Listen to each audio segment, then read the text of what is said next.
Hi, my name is Gibson, and I'm the co-owner and co-creator of the Personal Development School.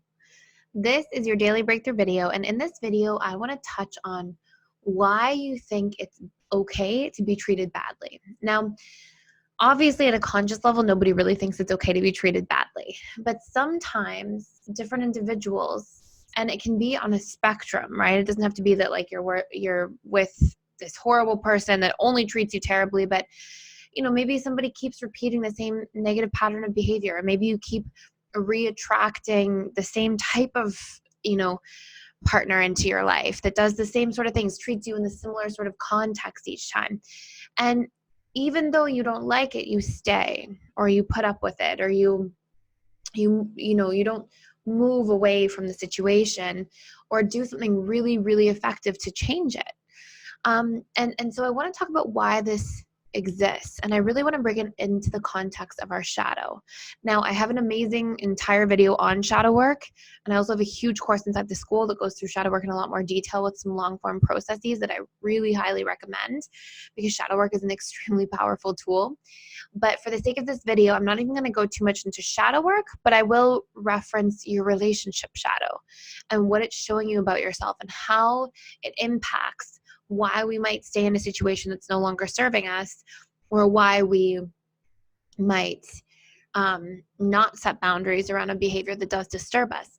And keep in mind too, like, this is something I get asked a lot, like, how do you know when to stay or leave a relationship? And the thing I say is, unless there's some kind of abusive behavior, of course, verbal, mental, emotional, what I always recommend is pick a time boundary that's in relationship to how much investment you have in the relationship itself. So, for example, let's say you're in a relationship and it's, you've been there for 10 years and you have kids together in a house. Like, I'm not going to say, work really hard in your relationship for 6 weeks and apply all these tools and try all these things. And if at the end of 6 weeks it didn't work, then move away. I'm going to say that's a lot of investment. Like, really work hard on your relationship for 6 months. And, practice conflict resolution tools, practice setting boundaries, communicate your needs, make space to validate the person's feelings, try to better understand their needs. Like, do everything you can for a certain period of time that's close, that represents the investment that you have in the relationship already. And then if you don't see change at all at the end of that time period, and you don't see the needle moving in a way that's significant for you, then you know that it's time to leave, and then you can walk away guilt-free, resentment-free. So, don't just see that you're a different attachment style and leave the relationship and say it can't work, right? Again, unless there's some kind of like actual abusive pattern going on in the relationship, then of course leave immediately. But don't say, I'm going to work hard in the relationship and try for a week and then leave either. But don't say, oh, I'm going to work really hard and then not set a time boundary and then still keep putting up with the same patterns of behavior. So get clear. If you've been together for a year, maybe you spend 3 months or 6 weeks. If you've been together for 5 years, but you're really happy, you were really in love, you really care, maybe you spend a little bit longer. So make a time boundary that works for you before making this decision, okay?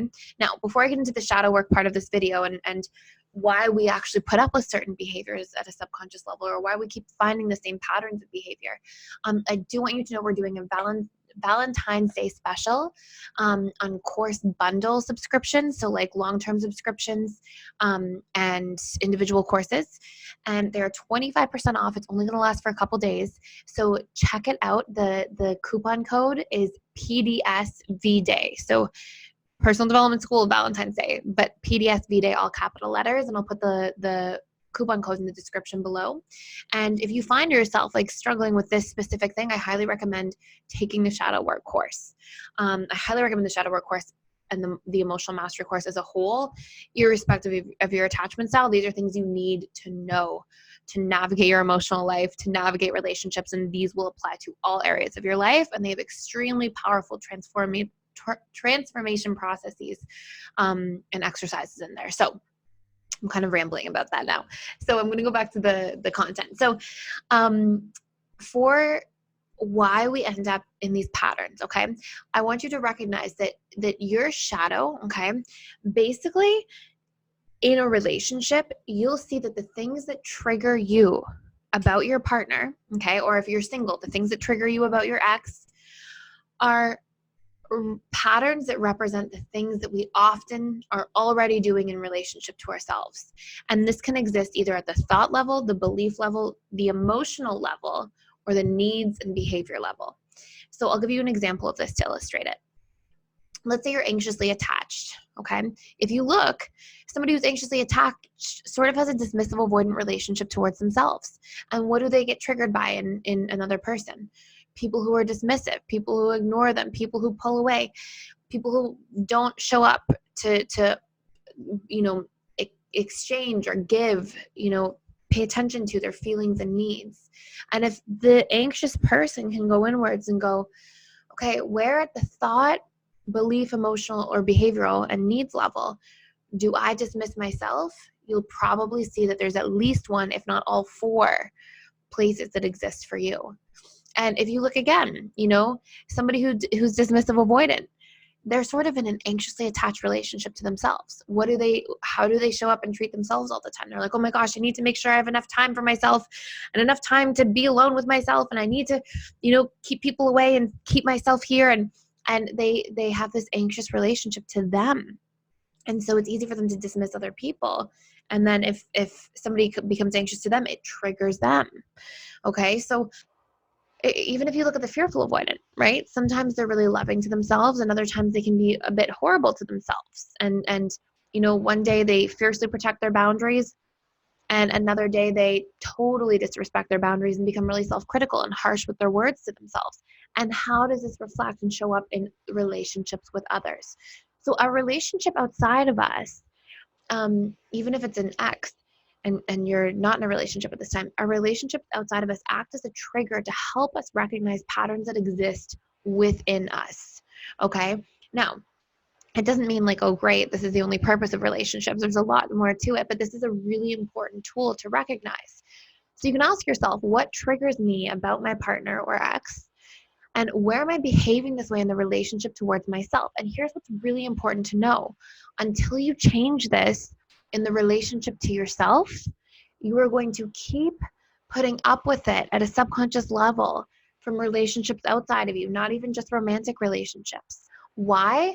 Because part of attraction, and this doesn't even just have to be physical attraction, but there are three main components that create attraction at the subconscious level.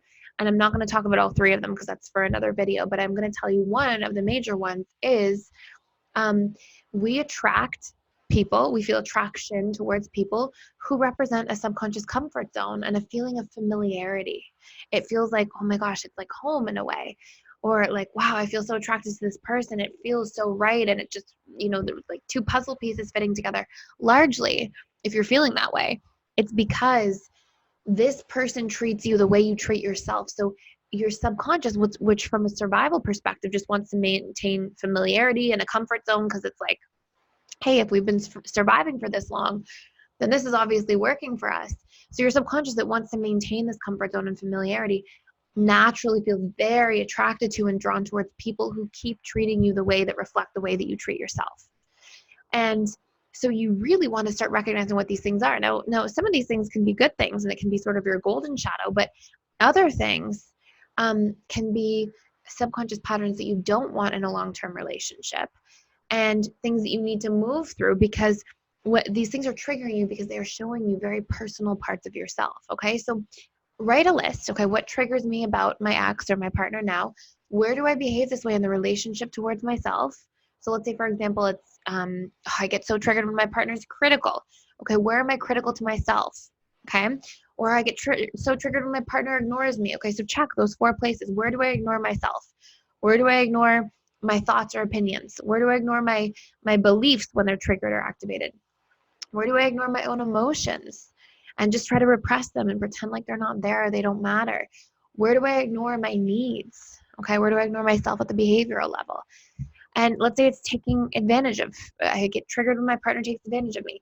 Okay, where do you take advantage of yourself, right? To please other people or to please your partner. Now, keep in mind, it can be in the romantic relationship that you're in or with the ex that you were with, that these things show up. And it can also be in all other relationships, your working relationships, your family relationships, your friendships, just other dating relationships as a whole. So take inventory because while we're not here to like put up with these things, we're here to recognize these things and do the work on them. And until we do the work on our relationship to ourselves, we are more likely at a subconscious level to put up with and feel comfortable to a certain degree and connected to, in a way, these things that are not really that okay outside of us.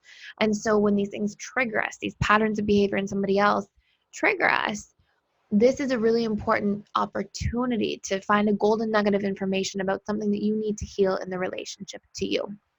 So please do that work. If you want to do a really deep dive, this is sort of scratching the tip of the iceberg.